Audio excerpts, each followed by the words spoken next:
Mufti Betawi itu bukannya Mufti Batavia, ini udah sampai salah nih. Salah deh. Batavia itu bentukannya VOC, tapi kalau Mufti Betawi itu benar-benar yang sudah ditetapkan oleh Al-Haj Fathahillah. Dan ada. Catatannya ada. Dan ya, alhamdulillah dari mulai leluhur kita Al-Haj Fathahillah sampai masanya Pitung dan sampai Muhammad Yunus Tamrin itu ada pesan amanah dari para leluhur bahwa jangan pernah bekerja sama dengan pihak asing.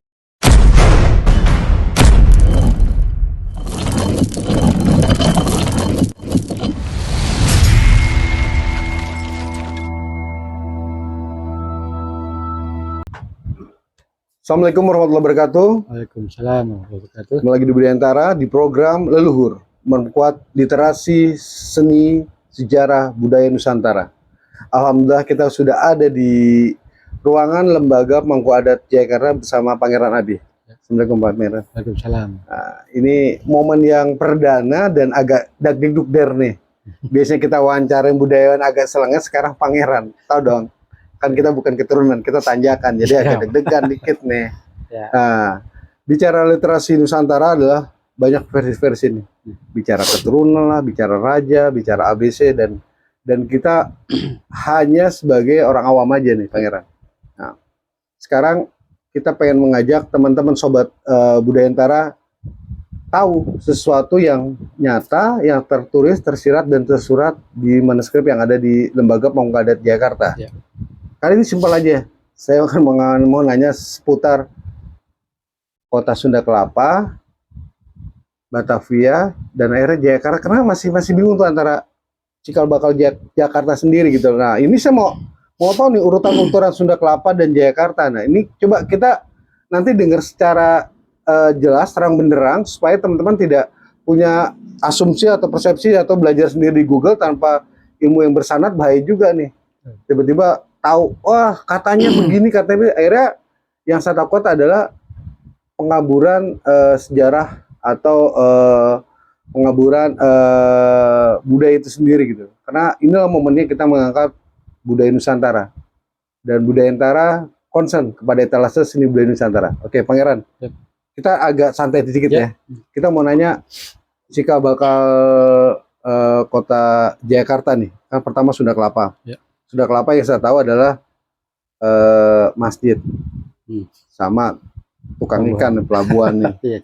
Orang mana ke Sunda Kelapa itu pelabuhan tuh, tempat cari-cari cumi sama ikan-ikan. Nah, sebenarnya sejak kapan sih kota Sunda Kelapa itu, atau nanti kita bergeser sedikit ke Jayakarta? Oke, siap. Baik, Assalamualaikum warahmatullahi wabarakatuh. Waalaikumsalam. Para pemirsa Budayantara yang dirahmati Allah Subhanahu Wa Taala, bicara tentang adat, kita awali dulu bahwa bicara adat ini ada penghulu adatnya. Oh siap. Bicara agama ada penghulu agamanya. Bicara sejarah ada pelaku sejarahnya. Dan kemudian bicara tentang negeri atau bangsa ada penghulu bangsa atau negerinya. Jadi alhamdulillah sampai saat ini kami keluarga besar Pangeran Ratu Jayakarta diamanahkan sebuah manuskrip kitab Surah Al-Fatawi yang bercerita tentang sejarah Jayakarta mulai dari cikal bakal Sunda Kelapa sampai sejarah Muhammad Husni Tamrin. Oh, berarti akhirnya di stop di Husni Tamrin ya? Iya, ada. Terakhir tercatat pada masanya Muhammad Husni Tamrin sebelum negara Indonesia ini dibentuk. Berdiri. Tapi itu catatan itu cukup jelas dalam manuskrip ini. Nah, sebelum kita bicara tentang Sunda Kelapa ataupun Jayakarta, kita akan menyampaikan bahwa manuskrip ini dicatat bersanad. Jadi manuskrip ini mulai dicatat ini pada masa tahun 1400-an. Nah, ini pertama kali yang mencatat tentang sejarah tentang Sunda Kelapa itu adalah Kim Hong Tuntu. Nah, Kim Yong Tuntu ini adalah putra dari Sultan Zulkifli Majid, Sultan Pasai yang ke-10. Oh, dari Pasai Aceh. Pasai Aceh 10. Nah, beliau sebagai penghulu adatnya. Tapi beliau pertama kali yang menuliskan tentang manuskrip sejarah Sunda Kelapa ini bersama dengan Fadilah Khan. Nah, sebentar. Manuskrip itu medianya apa? Apa dari kertas atau Oke. pada saat itu media-media di manuskrip itu pakai apa? Ya. Jadi manuskrip ini awal muasalnya itu dituliskan dari berbagai macam media. Pertama itu menggunakan daun lontar. Daun lontar. Okay. Kemudian juga ada dari kulit, kulit kerbau pada saat itu, dan juga ada dari tulang ikan. Nah, dan pelepah-pelepah kayu lainnya. Nah, kemudian itu pada masa awal pertama kali penulisan manuskrip ini. Saat kertas belum muncul ya? Saat kertas belum muncul, karena memang tahun 1900 belum ada kertas. Gitu. Nah, jadi pertama kali tadi Kim Yong Tuntu ini menuliskan itu ya, beliau adalah pelaku sejarah. Dan pada saat itu beliau mencatatkan di masanya. Jadi bukan penulis itu yang bercerita tentang masa lalu atau masa lampau. Jadi beliau menulis di masanya beliau. Beliau menuliskan mulai dari cikal bakal Sunda Kelapa, terus cikal bakal lahirnya seorang ulama besar yaitu Al-Hadj Fathahillah, termasuk nasab-nasabnya itu tercatat lengkap oleh Kim Yong Tuntu. Berikut juga tentang kebudayaannya, karena beliau selain sebagai penulis, beliau juga tuh sebagai penghulu adat. Udah Jadi, termasuk budayawan pada saat itu, dan beliau memang yang tapi yang kita baca dalam manuskrip ini kebudayaan pada saat itu dikolaborasi oleh Kim Yong Tuntu. Makanya di sini tercatat penghulu adat yang pertama itu ya Kim Yong Tuntu tadi adalah yang menyatukan antara kebudayaan dari Jawa dan dari Melayu. Nah, makanya di sini tercatat awal budaya pertama adalah adanya tarian serimbi. Tarian serimbi ini ya seperti dari Melayu. Nah, kemudian ada gamelan atau tarian gamelan. Pada era tahun 14-an. 1400-an. Nah, seperti itu. Jadi saya pikir juga tadi karena beliau dari Samudra Pasai, berpikirnya ya kita pasti ini dari Melayu gitu kan, dari pihak Sumatera sana kan. Tapi ternyata beliau malah lebih mengkolaborasikan adat budaya kesenian itu ya tadi dari gamelan, kemudian tarian serimbi, terus kemudian ada lenong juga sampai dikembangkan oleh beliau kembali gitu untuk tentang kebudayaan. Nah, kemudian manuskrip ini juga setelah Kim Yong Tuntu, kemudian pada fase tahun 1500-an 52 itu ada Mangkubumi Jayakarta, yaitu Ki Jurumertani yang ditugaskan oleh Al-Hadj Fathahillah sebagai Mangkubumi Jakarta pertama. Nah, beliau juga bertugas meneruskan penulisan. Jadi setelah Kim Yong Tuntu dengan Fadilah Khan dituliskan oleh Ki Jurumertani. Jurumertani ada istilahnya transisi dari yang Samudra Pasai. Itu udah masanya sudah masuk Jayakarta. Itu dokumennya ada di sini, Pak? Ada lengkap. Terang. Ya. Oke, lanjut Pak. Jadi kita bercerita juga berdasarkan sumber dari manuskrip. Bukan katanya. Apalagi WhatsApp-an. Iya, broadcast-an. Betul. Ya, makin ngawur. Bukan dari kata kita juga. Iya. Makanya ya saya juga pertama dinobatkan oleh para keluarga besar ini untuk meneruskan kepemimpinan Jayakarta pada saat ini. Mungkin banyak juga yang belum kenal dengan kita karena memang kita selalu mengikuti tatanan aturan dari para leluhur. Tidak kita semata-mata mengaku atau segala macam. Dan ini alhamdulillah juga trust keluarga kita ini memang salah satu trust dari keluarga Pangeran Ratu Jayakarta. Nah itu. Nah tadi kembali bahwa penulisan itu mulai dari Kim Yong Tuntu, kemudian Ki Jurumertani, kemudian diteruskan oleh cucunya Raden Mertakusuma, dan kemudian diteruskan oleh para Gusti Khalifah. Yang Gusti Khalifah ini mungkin saat sekarang ini sebutnya seperti kayak MUI yang memberikan fatwa-fatwa, yang memberikan hukum-hukum tentang lembaga dakwahnya. Ya, lembaga dakwahnya atau yang memberikan hukum-hukum tentang kesyariatan Islamnya. Kemudian terakhir yang meneruskan penulisan ini oleh Gusti Khalifah Bendahara ke-7, yaitu Kiai Haji Ratu Bagus Kiai Haji Ahmad Syarif Mertakusuma. tahun Itu kapan? era tahun 1800-an sampai 1900. Pada era itu tahun Ya. 18-an secara struktur organisasi sudah bagus ya. Ya. Maksudnya apa yang ada sekarang ternyata dulu lebih sudah tertata juga gitu. Ya. Nah, jadi manuskrip tadi yang dituliskan pertama oleh dari daun lontar medianya, terus kemudian kayu, kulit kerbau ataupun tulang ikan. Nah, karena itu kan turun temurun dan itu waktu masa yang lama juga, ratusan tahun. Akhirnya di tahun 1890 itu para Gusti Khalifah bersepakat yang diteruskan oleh Kiai Haji Sarim Taksuma tadi, Gusti Khalifah Bendara ke-7 dan Gusti Khalifah Bendara yang lainnya bersepakat untuk menyalinkan manuskrip ini ke dalam kertas. Tapi terlaksana pada tahun 1910 saat kertas pertama keluar. Dan tahun 1890 itu juga sepakat ke para Gusti Khalifah tadi, yaitu merubah tulisan-tulisan yang awalnya manuskrip ini dituliskan dengan huruf Palawanya Sunda Kelapa. Nah, itu semua tanya tuh. Maksudnya media penulisannya pakai kanji kah atau kalau kita di pondok ada Arab gundul, kalau di bahasa Betawi ada Arab gondrong gitu loh. Betul. Maksudnya di era itu tuh bisa kalau era awal itu penulisan dengan huruf Palawa Sunda Kelapa. Sunda Kelapa. Kemudian dirubah menjadi huruf kanji.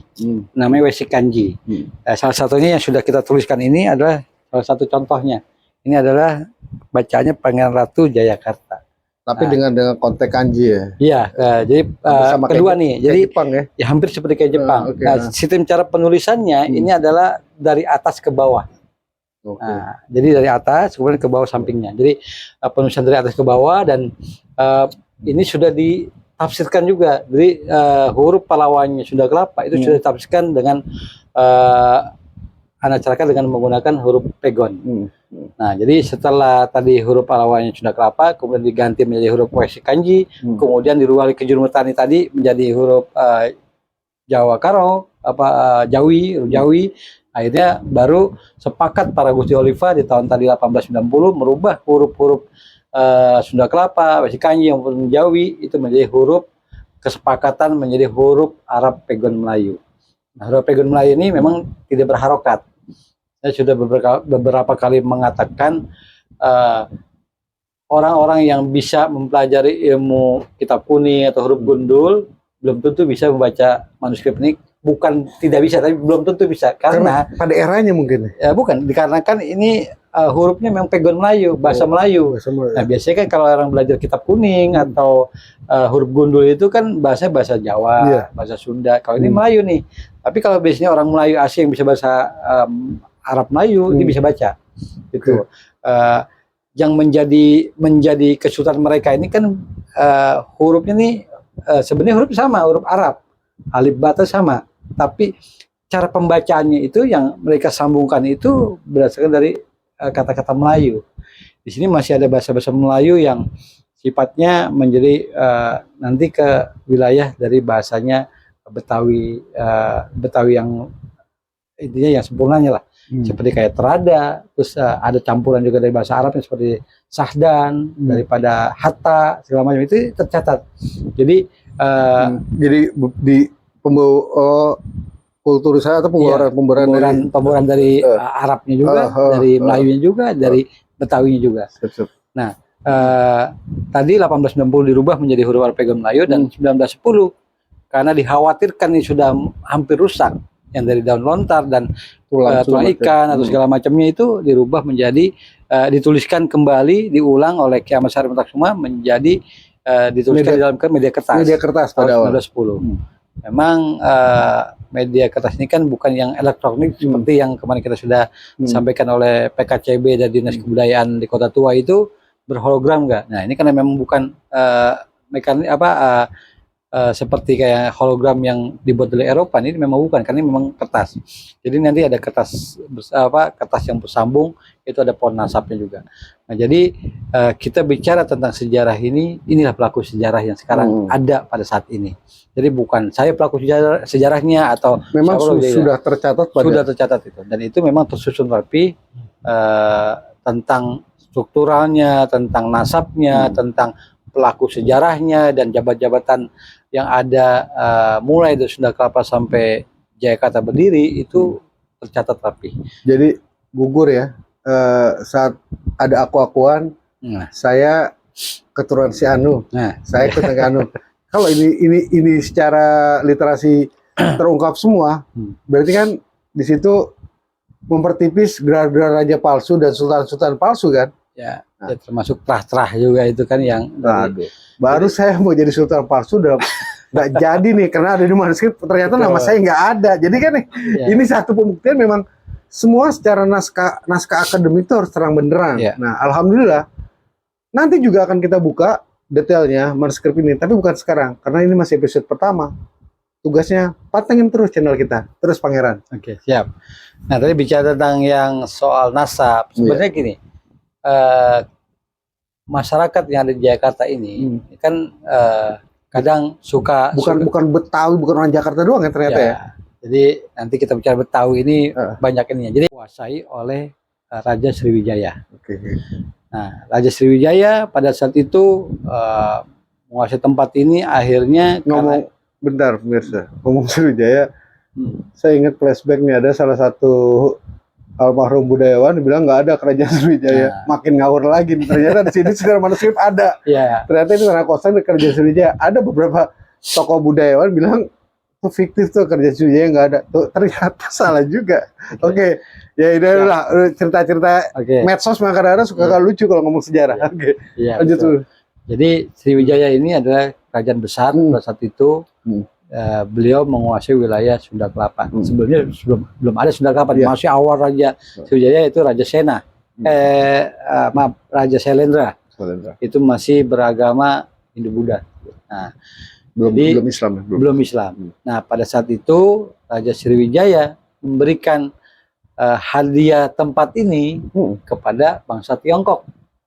Nah, tapi selama 500 tahun ini tidak digunakan oleh tidak produktif oleh bangsa Tiongkok. Akhirnya diambil dari Sriwijaya lagi, diberikanlah kepada raja besar, raja Jawa besar yaitu Raja Sena. Raja Sena, kemudian barulah didirikan kerajaan Sunda Kelapa. Nah, kerajaan Sunda Kelapa ini terdiri masanya ada 5 kerajaan. Raja pertama, kedua, ketiga ini masih beragama Hindu. Nah, kemudian raja keempat dan kelima ini sudah memeluk agama Islam.